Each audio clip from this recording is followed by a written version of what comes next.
Bueno, ahora sí continuamos con la clase de ayer. Estábamos hablando, hay que recapitular un poco la clase de ayer.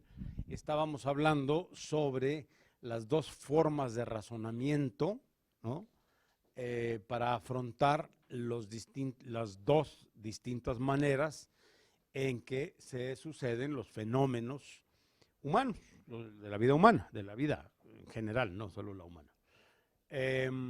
Decíamos que hay cosas que son, dicho en términos filosóficos, que hay eventos que son necesarios y hay otros que son contingentes. Hay situaciones necesarias, situaciones contingentes. Lo necesario, en términos de la filosofía, especialmente eso lo desarrolla Platón y Aristóteles, lo necesario es aquello que tiene que ser y solo puede ser de un modo, como es, por ejemplo, las leyes de la física. ¿Se acuerdan? Lo contingente es todo aquello que puede variar y ser de muchos modos distintos, como por ejemplo los acontecimientos diarios, ¿no? En los que vivimos y que nos suceden y a los que tenemos que enfrentarnos. Para resolver problemas de cuestiones que son necesarias, no necesita usted ninguna ponderación, necesita sumar y restar bien. Por ejemplo, si usted hace un puente y el puente se cae, no se trata de que pondere para que no se caiga, sino se trata de que sume y reste correctamente para que no se vuelva a caer. Y las sumas y las restas no son sino la expresión de una ley de la necesidad de la materia, es decir, el puente va a aguantar o no aguantar no depende del nivel de prudencia con el que usted lo diseñe, sino del nivel matemático correcto en el que usted plasme las proporciones de la materia. ¿Se entiende esto? Por lo cual, un ingeniero civil, por decir algo, piensa de manera sumamente distinta a como lo hace una persona cuyas decisiones son siempre sobre cuestiones cambiantes y contingentes, como sería un médico, un juez, un filósofo de la moral o quien tenga que determinar algún criterio ético y un científico de la política o más aún el propio gobernante, ¿no? Son las 4 disciplinas prudenciales que hemos dicho, que estas disciplinas, que son política, ética, derecho y medicina, versan sobre cuestiones contingentes y variables. Por lo cual, su modo de razonar no puede ser igual que la del ingeniero, que razona con una lógica deductiva matemática, sino que es tan variable la circunstancia que tiene que estar decidiendo en cada momento, fíjense bien, tomando en cuenta las condiciones de lugar, las condiciones de tiempo y de espacio ¿no? Y en el momento preciso. Hay una palabra que usamos para decir para expresar esta forma de tomar decisiones adecuadas, aunque las situaciones van variando. ¿Cómo tomar decisiones adecuadas? Hay una expresión que solemos usar que es la palabra oportunidad, ¿no? Ser oportuno o tener una oportunidad. Quiere decir que las oportunidades se están presentando siempre, siempre, siempre en cada momento y hay que estar adecuando la nave, es decir, en la decisión según la situación. La palabra oportunidad viene del latín, de dos palabras latinas que son ob o be, que quiere decir hacia, y portus, que quiere decir hacia el puerto. Se refiere la palabra oportunidad a la labor que hace ¿se acuerdan que explicamos ayer el kibernao o kibernets, es decir, el timón? La oportunidad se refiere a que el que conduce, el piloto que conduce una nave en medio de las variantes y del movimiento, tiene que mantener siempre el control de cada ola, de cada momento del aire, las ventiscas, tal, siempre, en todo momento, para decir que va a buen puerto. Nadie puede decir que va a buen puerto si se dedica a cuestiones contingentes, ¿no? Un médico pues le fue bien en esta operación, pero no por eso le tiene que ir bien en las que siguen, ¿no? un abogado ganó bien este juicio, un juez decidió bien y dictó una sentencia verdaderamente digna de publicarse. Pero eso no quiere decir que ya por eso el juez siempre va a dictar sentencias correctas. No, ¿por qué? Porque lo que determina la asertividad de la decisión cuando se trata de cuestiones contingentes es el correcto, digamos, control del espacio y el tiempo. Espacio y tiempo. Les voy a poner un ejemplo. Esta es una anécdota que se cuenta y que es cierta. Yo lo leí y se lo recomiendo que lo lean. Hay un procesalista italiano que se llama Piero Calamandrei. Es una gozada leerlo. Él junto con Carneluti y Chiovenda pues son como los tres haces del derecho procesal. Y yo tengo que decir que no lo leí en la carrera, lo leí mucho tiempo después, es decir, no hace mucho incluso. Pero fue una gozada. Yo les recomiendo que un día, no sé si aquí tengan biblioteca, y si no tienen la obra de Calamandrei, habría que conseguirla, porque es una cosa que les da mucha visión y flexibilidad mental, más allá de las explicaciones procesales. Bueno, pues el señor Calamandrei tenía, que insisto, junto con Carneluti eran el top del derecho procesal. Calamandrei tiene un ensayo que se llama El proceso como juego. ¿Y qué tipo de juego sería un proceso judicial? Y bueno, Calamandrei no lo decía así, esto lo decía otro filósofo, pero sería un tipo de juego al que se llama birlibirloque. ¿Han oído esa palabra? El juego de birlibirloque es cualquier juego en el que consista en mover piezas, ¿verdad? Ese es el birlibirloque. Lo esencial del birlibirloque no es lo que usted calcula, también, pero fundamentalmente es que mueva oportunamente cada pieza. Si usted dice, ay, bueno, ahorita voy a mover me equivoqué, oye, espérate, la voy a regresar. No, no, no. La oportunidad ya se presentó, ¿no? Entonces, el juego de birlibirloque tiene usted que estar atento, como decíamos ayer, con una mindfulness, atento plenamente para que el juego sea constante. Bueno, volviendo a Calamandrei decía que el proceso judicial es como un juego de posiciones en el que, sobre todo el juzgador, pues tiene que estar atento a tomar en consideración no solo los alegatos, etcétera, sino las situaciones de las personas y las circunstancias que está juzgando. Y decía Calamandrei, pero el juego tiene unas reglas, que serían las reglas procesales, pero no es que se apliquen apodícticamente como si fuese un ingeniero en un puente. Son reglas que me ayudan a resolver con flexibilidad y con oportunidad cada caso concreto, ¿no? Y entonces dijo eso Calamandrei, por cierto, en una conferencia en España, y al terminar la conferencia, sus compañeros procesalistas españoles lo invitaron a una corrida de toros, ahí a la plaza, ¿cómo se llama la plaza de Madrid? Las Ventas de Madrid. Entonces lo llevaban a las Ventas de Madrid. Independientemente de que ahora los toros ya están muy quemados, ¿verdad? Pero el asunto es que lo llevaron, estoy hablando de los años 50, y Calamandrei, que nunca había ido a una fiesta de toros, a una corrida, o fiesta brava, corrida de toros, estuvo observando, ¿no? Todo el tiempo observando, un hombre muy observador. Y al final le preguntaron los españoles, colegas, ¿qué le pareció, maestro Calamandrei, la corrida de toros? Y dijo, pues es muy parecido a un proceso, ¿no? Un proceso judicial. Dijo, porque el torero tiene que estar siempre en el cruce, ¿verdad? Correcto entre el tiempo y el espacio.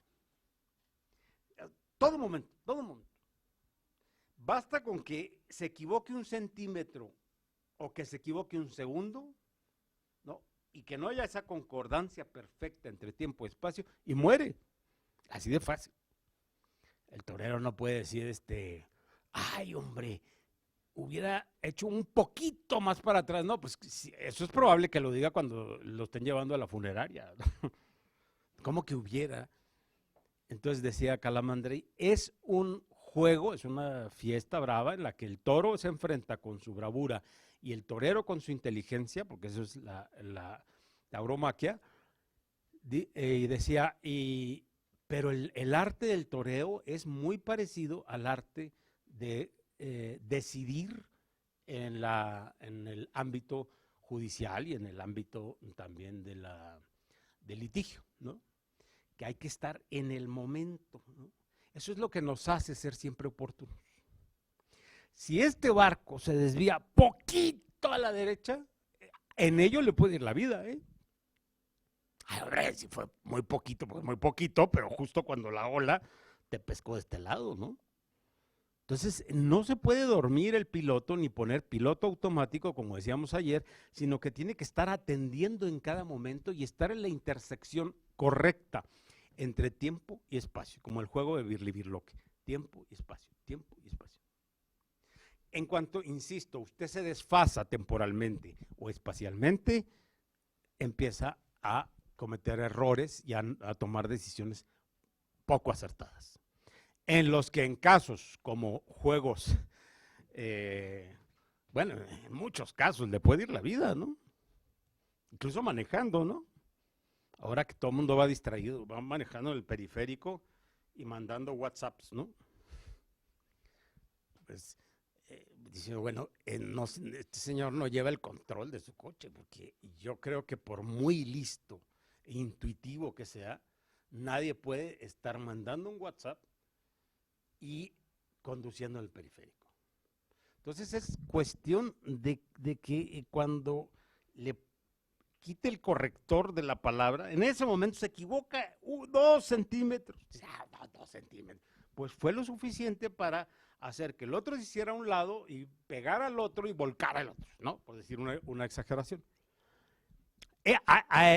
Por tanto, todas las disciplinas y las ciencias que versan sobre la contingencia, señores, exigen una capacidad de atención plena y siempre en tiempo presente, ¿no?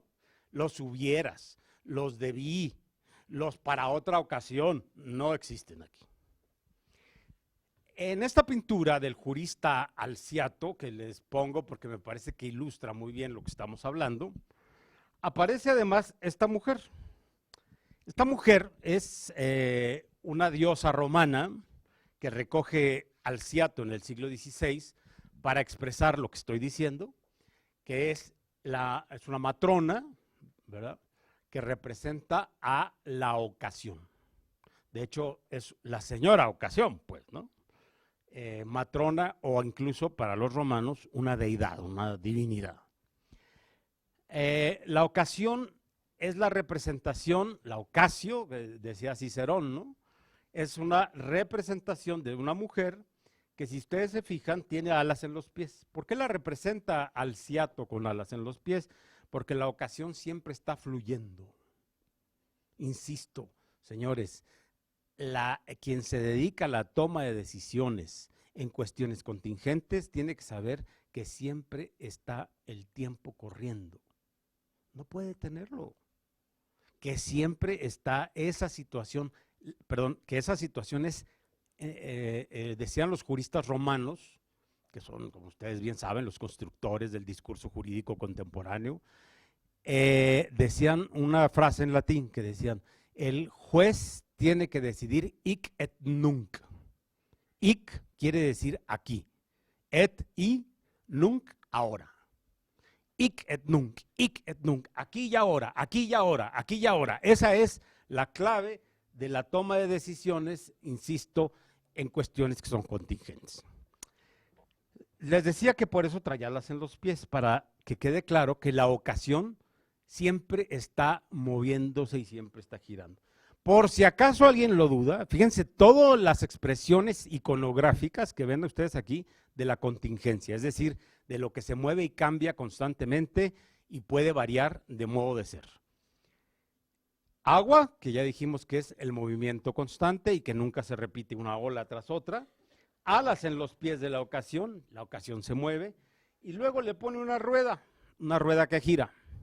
A veces le ponen unos como chapines de cristal, ¿verdad? Pero siempre la idea es la ocasión fluye, fluye, ¿no? Si ahorita, no sé, si ahorita pasa el Enrique Peña Nieto por aquí y dice, ay, le hubiera yo saludado y le hubiera dicho que yo le puedo ayudar en lo de las relaciones exteriores con Estados Unidos, o algo, ¿no? Yo le puedo ayudar, yo sé cómo, o le hubiera yo dicho que tengo una idea, que la traigo aquí, pues le hubiera, pues ya, tampoco creo que va a venir todos los días. A ver, ¿quién se anima a decirme ideas? No, pues no, ya lo que pasó, pasó. Igual sucede con cada caso que uno resuelve, ¿no? Cada caso que ustedes resuelven, no pueden decir, híjole, yo creo que aquí sí me equivoqué, no era así. No, pues es que no es reversible el asunto. Por si a alguien le queda la duda, entonces dice, Alciato le pone esta rueda. Alciato era un gran jurista, él no la dibujó, le encargó su dibujo, pero él decía cómo se fuese dibujando. Entonces la rueda gira en el agua y tiene alas, ¿no? Y luego le pone a la ocasión una navaja. ¿Por qué? Pues porque la ocasión nos impele, ¿no? Nos compele, nos desafía a cada momento, ¿no? Es casi como una amenaza, ¿no? Si no tomas la decisión correcta, te cae como la espada de Damocles, ¿no? Que está siempre así sobre ustedes. Te equivocas y nomás la suelto, ¿eh? Esa es la espada de Damocles de la famosa historia de Damocles. Entonces le pone una navaja como para advertir eso, como la ocasión siempre es como la amenaza que significa para quien toma decisiones la amenaza del tiempo, ¿no? Decía un jurista italiano contemporáneo, decía que a los juristas decía, el tiempo los está siempre acechando, ¿no? Porque ustedes bien saben que o la justicia es ese tiempo o no se llama justicia, se llama quién sabe cómo. Pero la justicia es a tiempo, ¿eh? No, bueno, finalmente me hicieron justicia y me declararon inocente. Estos 10 años han sido tremendos. ¿Cómo que finalmente me hicieron justicia? Pues no le hicieron, pues si duró un año en la cárcel y usted era inocente, pues entonces no le hicieron justicia. Bueno, sí, finalmente no. Porque la justicia retardada no es justicia, ¿no? El rezago no es un mal menor en el Poder Judicial, es un mal gravísimo que afecta, como decía yo, aspectos éticos de los que vamos a hablar a continuación. Entonces, el tiempo siempre amenaza, el tiempo. En el siglo XVI, a los jueces, Felipe II, a todos los jueces y magistrados que se llamaban oidores o alcaldes de la audiencia, Felipe II mandó poner, y así lo dice, un reloj en la oficina, un reloj, se decía reloj en el español del siglo XVI, un reloj en las oficinas donde haya quienes juzguen, para que siempre tengan una referencia clara de los plazos y los términos, es decir, que la justicia se haga en tiempo, ¿no? Después de Felipe II en 1560, el que volvió a insistir en los relojes fue Benito Juárez, que es el creador de la administración pública federal, ¿no? Y lo primero que dijo es que haya relojes. Y esto además lo introdujo un gran jurista, esto seguimos hablando del tiempo y de la oportunidad, un gran jurista, el padre de todo del derecho occidental, ¿no? Que se llamaba Bartolo de Saxoferrato, jurista de Bolonia del siglo XIV, es el más grande jurista de todos los tiempos. Yo siempre digo en clases a mis alumnos, ¿verdad? Que en vez de poner búhos, que el búho ni representa el derecho, sino a la tristeza, busquen una imagen de Bartolo de Saxoferrato. ¿Qué tenía Bartolo de Saxoferrato? Pues que era un hombre que no es que supiera leyes, sino que sabía razonar, y tenía esta cualidad en el razonamiento, porque un jurista no es el que especula ahí en un cubículo del Instituto de Investigaciones de la Universidad de Nuevo León, o de donde sea, ¿no? Eso no es un jurista, eso es un teórico, un investigador. Un jurista es un señor que sabe derecho y que entiende su aplicación en las circunstancias, ¿verdad? Por eso es muy difícil que quienes no practicamos el derecho, ya sea como abogados o en la función jurisdiccional, pues nos podamos decir juristas, ¿no? Pues seremos teóricos, historiadores, contemplativos del derecho. Pero el jurista es el que resuelve en el hic et nunc, aquí, ahora. Bueno, Bartolo de Saxoferrato era un jurista. Y él sabía perfectamente la importancia que tiene el tiempo para que las decisiones judiciales sean éticas, ¿no?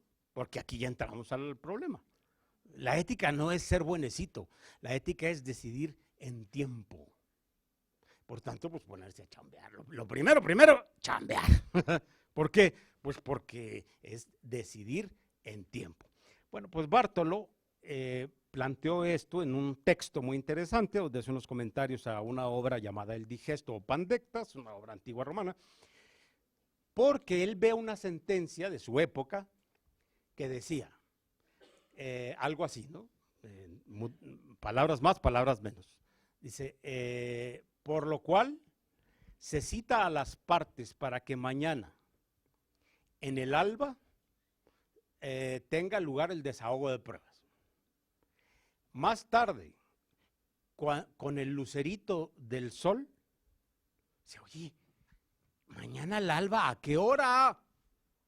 Porque el alba pues, puede ser a las 5, 5:30, 6. Y ustedes saben, y especialmente en la materia electoral, esto es fundamental. No es lo mismo a las 5 que a las 6, ¿no? Y luego el lucerito, pues ¿cuál lucerito? ¿A las 5, a las 6, o a las 7, o a las 8? Porque los luceritos, hay muchos luceritos, ¿no? Hay muchas formas de ponerse el sol y ¿no? Ustedes cuando se ponen a ver las puestas de sol van viendo las gradaciones, ¿no? Dura aproximadamente 1 hora, 1 hora y cuarto, ¿no? Desde que empieza el movimiento de sombras, como 1 hora más o menos, ¿no?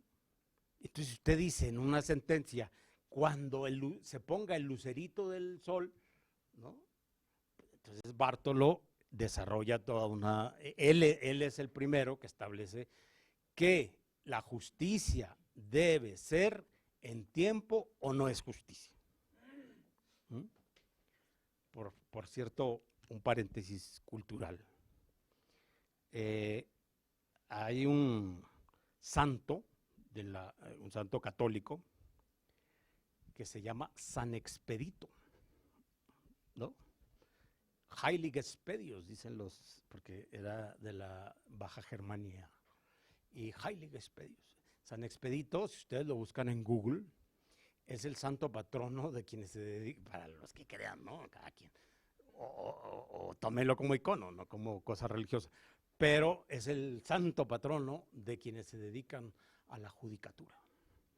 Porque San Expedito, ¿verdad?, aparece en la iconografía, mañana se los pongo, aparece con una cruz en una mano que dice, en la cruz dice odie con H, H-O-D-I-E, odie, que quiere decir hoy. Y luego con el pie derecho está aplastando a un cuervo. La forma onomatopéyica de llamarle, onomatopéyica de expresar, digamos, el graznido del cuervo, si yo les dijera, ¿cómo hace un cuervo? Ustedes me dirían, cuac, cuac, ¿no? O no sé,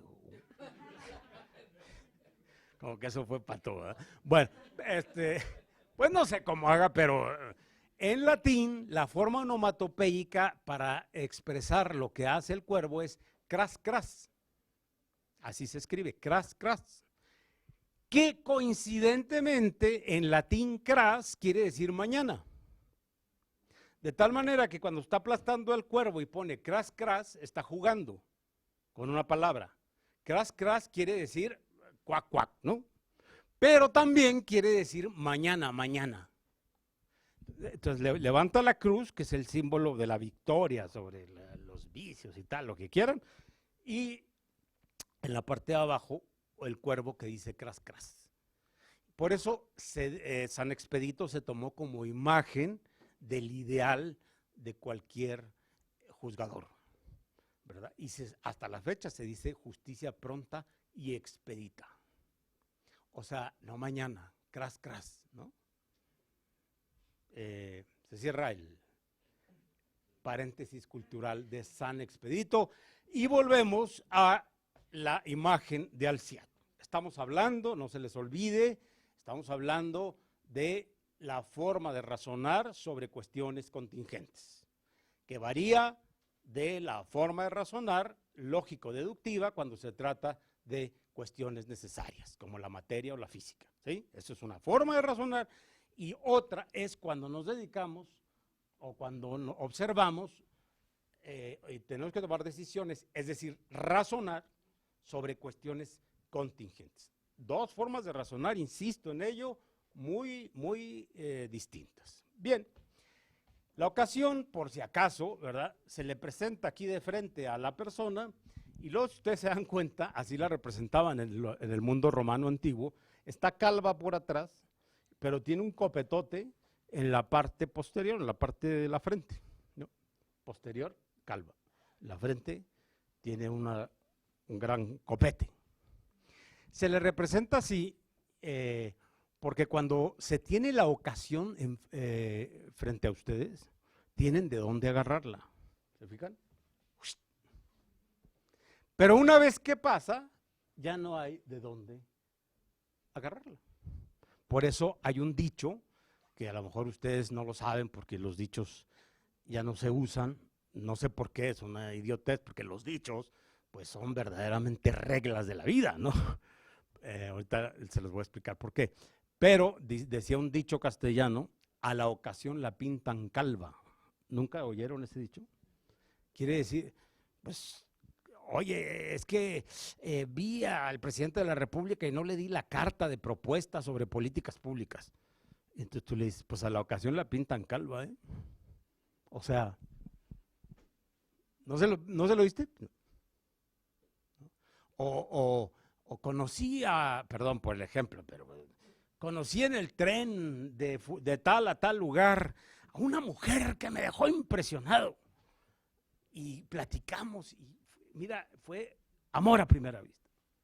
Ay, y le pediste su teléfono, su dirección. No.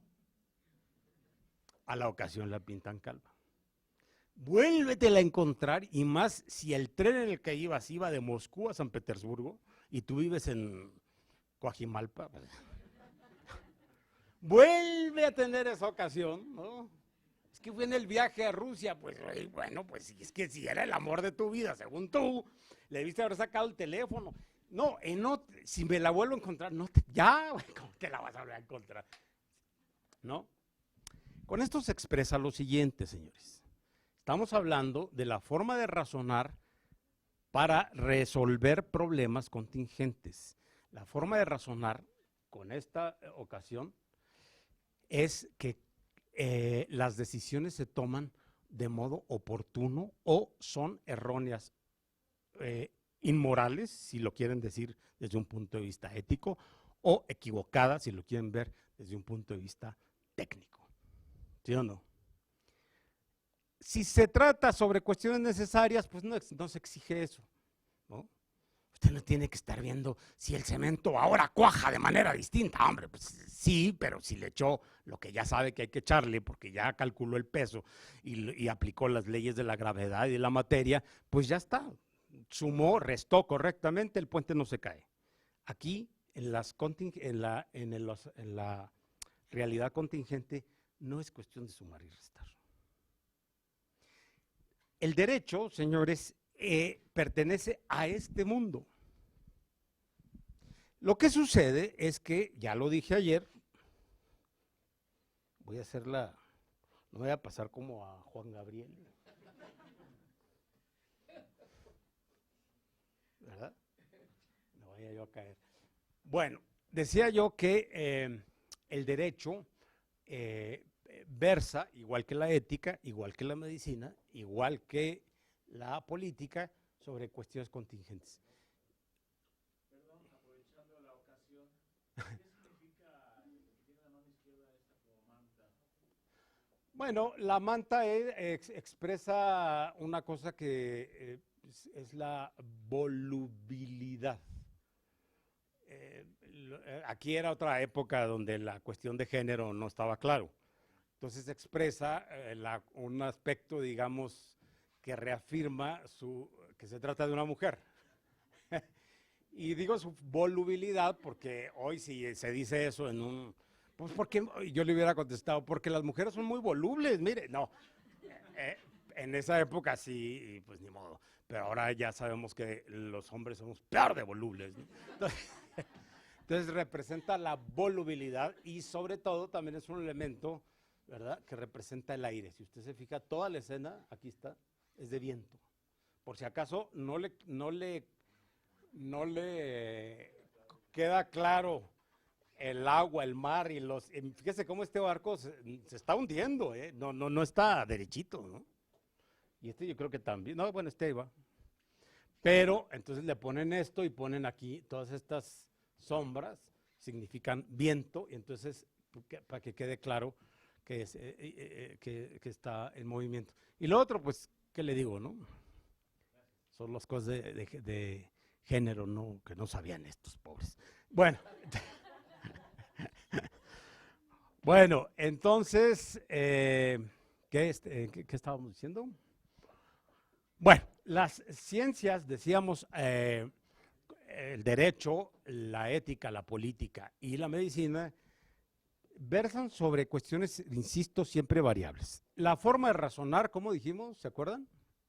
¿Cómo se llama la forma de razonar los problemas contingentes y variables? Aporético, razonamiento aporético. La palabra aporético viene de una palabra griega que se llama, que es aporía. De hecho, hay dos libros de filosofía de argumentación que son la matriz de toda la argumentación, que se llama de las aporías. Aporías quiere decir problemas. Cuando en castellano, de hecho la palabra pasó al castellano tal cual, ¿eh? Se dice, esto es una aporía. Esa es una palabra ya castellanizada también, o sea, sí, pasó igualito. Y una aporía quiere decir un problema. Sobre todo es un problema que implica, ¿no?, una manera, o sea, está haciendo referencia al enfoque de razonamiento para resolver el problema, sobre todo. De tal modo que cuando decimos razonamiento aporético versus, yo no sé por qué estoy volteando, cuando hablo de aporético volteo para acá. O sea, que ustedes son los aporéticos y ustedes los apodícticos. No sé por qué, pero cada vez que volteo, bueno, pero entonces nos voy a voltear a ver cuando, ¿no? Versus el apodíctico, ya dijimos, apodíctico quiere decir el razonamiento lógico deductivo que se aplica a las cosas que son necesarias, que no pueden ser de otro modo. Ese es el pensamiento apodíctico. El pensamiento aporético, estamos repitiendo porque estos son conceptos que yo entiendo nuevos para muchos. El pensamiento aporético es la forma de razonar problemas que no son necesarios, es decir, que son muy variables. ¿Dónde está el problema? A ver, en primer lugar, todos ustedes, o los que hayan estudiado Derecho, incluso los que lo hayan percibido, o que no lo hayan estudiado, si piensan en Derecho, piensan en leyes, ¿no?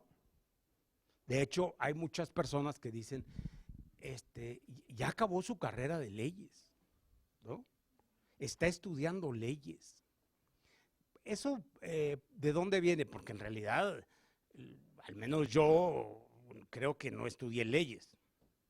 Yo estudié derecho, ¿no?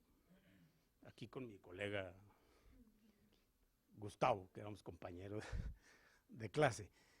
Pero derecho es otra cosa, derecho es razonar, derecho es argumentar, derecho es entender,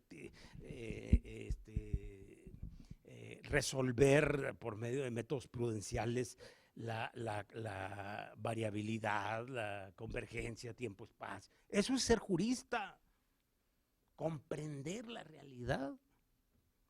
Y sin embargo, decimos estudia leyes, como si el señor fuera el garante de la inmutabilidad, de la tranquilidad y de la paz. Señores, el derecho no son leyes que se piensen de modo lógico deductivo.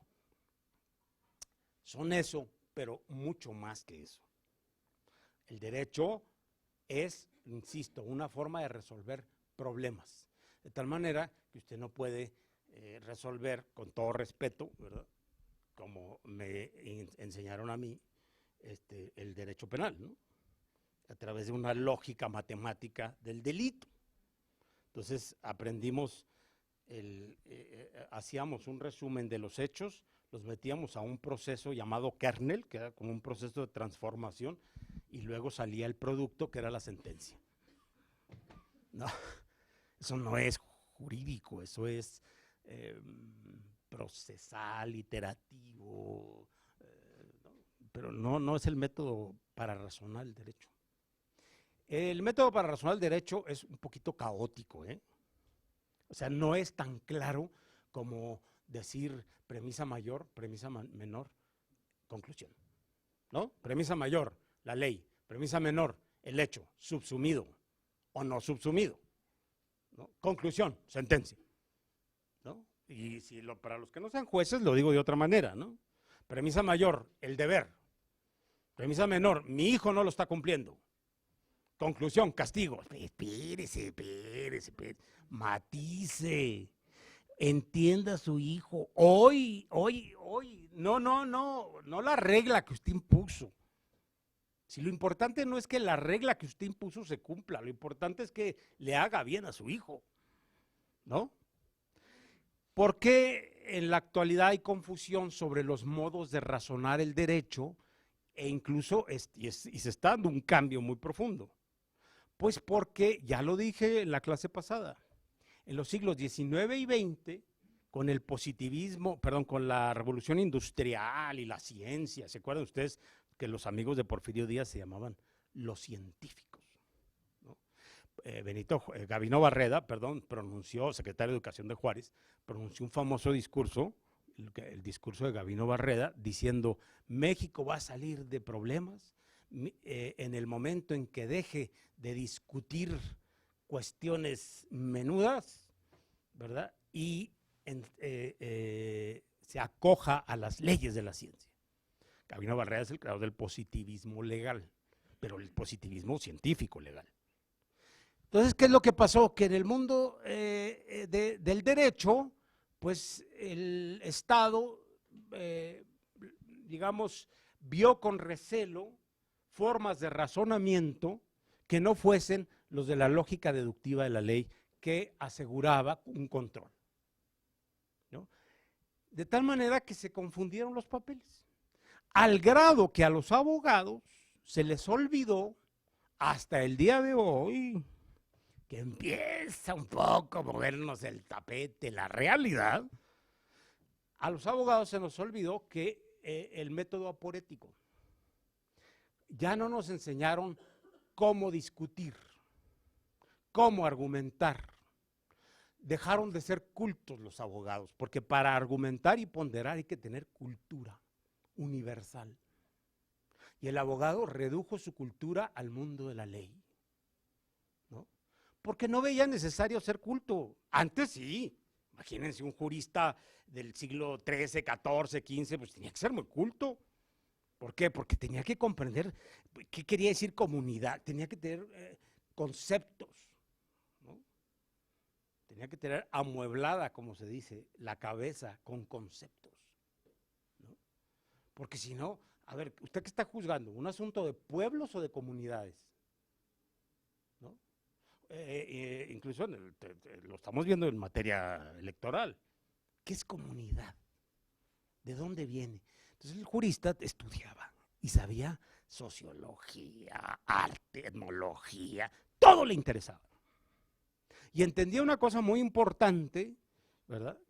Que en eso sí nos llevan mucha ventaja las filosofías orientales. El jurista antiguo entendía que para resolver adecuadamente todo tiene que ver con todo. Esto con esto, con esto, con esto, con esto. Y por tanto era un hombre universal, ¿no? ¿Qué es lo que pasó en los siglos XIX y sobre todo en el XX? Pues pasó que el jurista perdió esa dimensión, esa tercera dimensión, cuarta dimensión, ahora está ahí cuarta, la dimensión de las 13 lunas, la lunática. Perdió todas las dimensiones y solo vio el mundo en un solo plano, que era el plano de la ley. ¿No? ¿Se entiende esto? ¿Cuál es el problema, señores? Que aplicar el método legal o simplemente el método formal de deducción de la ley es un método que no es adecuado para resolver graves problemas. Perdón, problemas reales. ¿Se entiende esto? Insisto en lo que dije hace un momento del hijo. Usted establece una regla en la casa. Aquí nadie llega más después de las 10. Y si no te gusta, pues te vas a vivir a otro lado. Así dicen, ¿no? Ya es un discurso así medio... No crean que son muy originales. Lo dicen todos los papás. Y si no te gusta, te vas a vivir a otro lado. Aquí no es hotel. Entonces, y llega tarde el hijo y entonces te dije, se aplica la ley, te vas para afuera. Hombre, espérate y pregúntale por qué llegó tarde, ¿no? ¿Y si lo asaltaron? ¿No? Y si, no sé, a ver, analiza esta circunstancia, pondérala, no te agarres de la ley. No, yo ya dije mi ley y se cumple, pues si no voy a perder autoridad aquí. No. Lo importante no es tu autoridad ni el cumplimiento de la ley. Lo importante es que resuelvas el problema que tienes frente a ti, en el aquí y el ahora. Y eso no se resuelve aplicando leyes de manera taxativa. ¡Vámonos! ¿No? Sino ponderando realidades, sopesando, ay, aquí el viento, el agua, tal, ¿no? Y claro, entonces la decisión la tendrá usted que tomar en el momento oportuno, ¿no? En el momento oportuno. ¿Qué quiero decir con esto? El mundo de la ley es mucho más estático. El mundo del derecho es variable. Voy a decir una palabra que no me gusta decir porque tampoco se trata aquí de decir palabras raras, pero sí la voy a decir porque no me aguanto. El pensamiento aporético que resuelve problemas se denomina técnicamente estocástico. Tómala, el estocástico. Estocástico quiere decir el movimiento irregular que hace un dado cuando ustedes lo arrojan, ¿no? Hay dos formas de movimiento, digamos, en términos de velocidad. Lo que se llama la flecha del tiempo. Si ustedes arrojan una flecha, se va derecho. Y el movimiento, uno es el movimiento de flecha y el otro el movimiento estocástico, que es el irregular, ¿no? Un dado no es como una flecha. La flecha, si yo la lanzo correctamente, se va a ir en la dirección que la estoy lanzando. El dado lo lanzo y el primer movimiento puede ser pequeño o muy grande, o irse para acá o irse para allá. Es estocástico. Bueno, es que el derecho, precisamente lo que estoy intentando decir, tiene un método, igual que la ética, la política y la medicina, un método estocástico, es decir, variable, irregular, cambiante. Entonces ustedes dicen, hombre, pero ¿y qué voy a hacer con tanto cambio? ¿Cómo le hago? Porque si la ley no se aplica de manera absoluta, ¿no? Entonces, ¿cómo le hago? A partir de los años 90 se ha ido desarrollando en todo el mundo, en todas las universidades, incluso las mexicanas, una materia nueva. argumentación jurídica. Y todo el mundo toma clases de argumentación, ya lo había dicho en otra clase, no sé por qué, a veces no saben, pero dicen, no, yo voy a estudiar un curso de argumentación. ¿Por qué se puso de moda la argumentación a partir de los años 90 y todavía desde luego a partir del 2000? ¿No? No hay una buena universidad, de una buena facultad de Derecho que no tenga un curso de argumentación. Pues porque, señores, si aplican ustedes al derecho el método apodíctico, es decir, el razonamiento lógico deductivo a partir de la norma, ¿verdad? Para dictar sentencias, ¿sí? Premisa mayor, premisa menor, conclusión. Eso se llama silogismo perfecto. Si ustedes aplican esa forma de razonar, pues entonces resulta que no están ponderando. Por eso decía yo en otra clase que el Poder Judicial, los poderes judiciales de todo el mundo, a mediados de los años 60, entraron en una crisis, no más, de los 70, una crisis profunda, porque se volvieron inhumanos, decía yo. ¿Por qué inhumanos? Porque si usted aplica la ley haciendo tabula rasa de las diferencias y de las circunstancias, pues entonces está usted haciendo, se vuelve usted odioso, ¿no? Incomprensivo e injusto, ¿no? La ley no se aplica haciendo tabula rasa, ¿no? La ley se aplica caso por caso. Yo siempre he dicho, un paréntesis, yo siempre he dicho, y lo digo en clases a mis alumnos, que hay un dicho que a mí me parece absurdo porque es falso. Falso, falso. Ese es el único dicho que yo no estoy de acuerdo. Todos los demás sí, pero este no. Hay un dicho, perdón, pero me parece hasta estúpido, que dice, o todos coludos o todos rabones. No, eso es una visión apodíctica de la realidad. Qué fácil, ¿no? Aquí todos coludos o todos rabones. No, señores, unos coludos y otros rabones. Unos más coludos y otros más rabones. Claro, meterse a distinguir lo que es distinto, meterse a distinguir las diferencias, los matices, ¿no? Que genera el movimiento, el cambio, la diferencia de personas, es mucho más complejo que aplicar la ley a todos por igual. ¡Vámonos! Aquí todo, es como si un papá dijera, aquí todos al karate. Oye, pero ¿y el gordito también? Y además le gusta la música. No, ¿qué música? Aquí todos al karate. Claro, eso es más fácil llevar a todos al karate que tener que llevar a uno al karate, a otro a la música y hablar con los hijos y comprenderlos en su situación, en sus gustos, ¿no? Hasta en su gordura o no gordura, no, porque lleva a ser gordito al karate si no le gusta, ¿no? Bueno, mutatis mutandi, algo así sucede hablando del derecho, hablando de la ética y hablando también de la medicina. No se puede establecer una ley axiomática para todos los casos. A ver, ¿qué tiene usted? Le decíamos la primera clase, ¿no? Que llega usted al médico y le pregunta, ¿qué tiene? Entonces empieza, hágase un estudio y suma, ¿no? Glóbulos blancos más glóbulos más triglicéridos menos raíz cuadrada de triglicéridos. Usted tiene cáncer. Espérese, no. Pues que yo así aprendí en la universidad. Si los triglicéridos estaban a 32 menos 44 de esto más raíz cuadrada, usted tiene cáncer.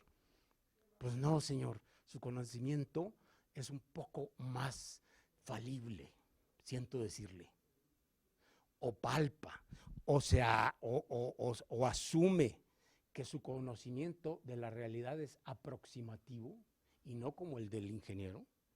El ingeniero no puede decir, porque se le cayó el puente, hombre, me falló la aproximación a la realidad. No. En cambio el médico sí, y el abogado y el juez, ¿no? Sí, claro que van aproximándose. Como decía Karl Popper, ¿no? Un filósofo austriaco que puso como en el candelero del pensamiento contemporáneo la idea de falibilidad de la razón. Él le llama falsabilidad. Entonces, la crítica de Popper, que es muy profunda, a mí me gusta en lo personal, yo soy un lector absoluto de Popper, que no tiene nada que ver con el derecho, es sobre la ciencia. Pero Popper hablaba de la humildad de la razón, ¿no? Que la humildad de la razón, es decir, en el ámbito apodíctico, la razón no se aproxima, no, llega y con ley de la gravedad en mano, domina el cemento, domina la materia y las estructuras, órale. El caso de las disciplinas aporéticas no funcionan así. Se tiene usted que ir aproximando, ¿no? Así es la cosa, ¿no? Aproximando para ver quién es coludo y quién rabón, ¿no? Para distinguir lo distinto, para comprender, ¿verdad?, las circunstancias de tiempo y lugar. Popper hablaba, este filósofo, hablaba de la humildad de la razón, que a mí me gusta mucho esa expresión, porque como ustedes bien saben, la palabra humildad viene de humus, que significa barro, el barro de la tierra con lo que se hacen vasijas, ¿no? Y la palabra humildad se refiere al barro porque es quebradizo y falible. Humildad viene de humus, barro, quebradizo, falible. Una persona que se dedica a resolver problemas variables tiene que saber que su razonamiento puede equivocarse. Dworkin tiene una expresión muy clara de esta falibilidad y dice, Dworkin y otros, la mejor decisión posible. No, ¿cómo que la mejor decisión posible? Dígame, la mejor decisión única. Haga una suma y una resta. Sáquele raíz cuadrada o a ver qué hace, pero no me diga que es la mejor de las tres posibles sentencias, ¿no? Y lo mismo sucede en el ámbito de la ética y de la medicina y tal. Es la mejor decisión posible. No puede hacer más, ¿no? Esos médicos que le aseguren absolutamente algo, tranquilos, ¿eh? Un médico que tiene humildad racional y que se aproxima a su objeto de conocimiento, en este caso el enfermo o la persona, ¿verdad?, queriendo dominar y dictar sentencia por sumar triglicéridos, cuidadito. No, ese médico, en cambio, un médico que dice, todo parece indicar esto, pero vamos a hacer más pruebas. Y si quiere tomar una segunda opinión, vaya con su médico personal. Ya estamos hablando de otra cosa, ¿no? Pues señores, lo mismo sucede, por ejemplo, insisto, en la política. La decisión que haya tomado el presidente de la República o el presidente del Tribunal Superior de Justicia del Estado de no sé dónde, pues habrá sido la mejor posible que haya encontrado. Pero nadie podrá decir que era la única decisión, porque estaba contenida en la ley y se aplicó la ley. Pues no, porque si atendemos a la realidad, eso que acabo de decir no es justicia. La justicia es aproximarnos. A ver, voy a tratar de entender este caso. Por eso decía yo en la primera clase, y lo repito, y con eso termino la clase de hoy, decía yo en la primera clase que la virtud ética o la cualidad ética primordial de quien se dedica a la impartición de justicia es el estudio de los casos. Es una virtud, se llama estudiositas, en el lenguaje de los antiguos romanos, la estudiosidad. Es una virtud. Y no consiste en machetear los expedientes. Me los voy a machetear, a ver. No. Nada más concéntrese, atiéndalo. Son personas, ¿no? Atiéndalo, no esté con el WhatsApp porque está trabajando, ¿no? Y depende de que usted tenga esa concentración plena, es decir, la cualidad del estudio que exige concentración. Y entonces yo decía en la primera clase, y lo repito, y ahora sí termino, que si usted estudia cada caso, yo sé que esto ya veremos que tiene sus problemas de carácter administrativo, técnico, estadístico, pero si usted estudia los casos, ¿no? Si el juez estudia los casos, entonces será verdad lo que diga en su sentencia cuando diga vistos los autos. Si no, está mintiendo. Y éticamente, digamos, el atolladero ético de la impartición de justicia es ese. Que el juez diga la gran mentira, ¿verdad?, de vistos los autos, no habiéndolos visto. Porque ver no es que los vea. Ya, los autos no se ven, se estudian, se leen, se comprenden, se pregunta lo que no se sabe. Que el tiempo urge, bueno, pues pregunte rápido, pero pregunte y no diga vistos los autos cuando no los vio. Porque está usted mintiendo, está faltando a la principal de las cualidades del el razonamiento aporético que debe tener un jurista, que es vistos los autos, quiere decir atendiendo a la causa, a esta causa, iket nunc, a esta causa del aquí y el ahora, ¿no? Entonces, a mí me parece que cuando se habla de ética judicial, pues digo, está muy bien que hablemos de virtudes, de que el juez sea bueno, de que no llegue borracho, y que, ¿no? Decimos muchas cosas en ética judicial, y que se porte bien en la calle, y que ponga, y que sea ejemplar, y que no trate mal a sus subordinados.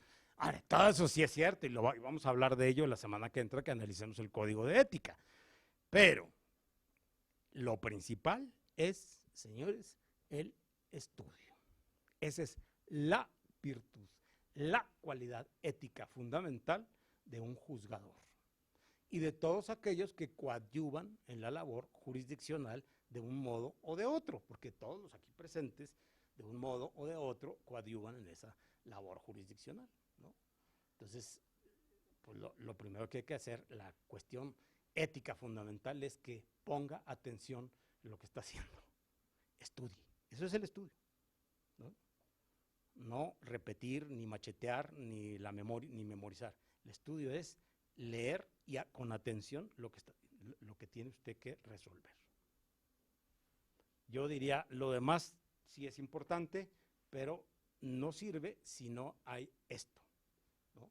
Si no hay este estudio de los casos. Lo demás, que la bondad, la humildad, el profesionalismo, la objetividad, la independencia, todo eso está muy bien. Pero si no hay estudio, difícilmente podemos hablar de ética judicial. Y ahí le vamos a dejar.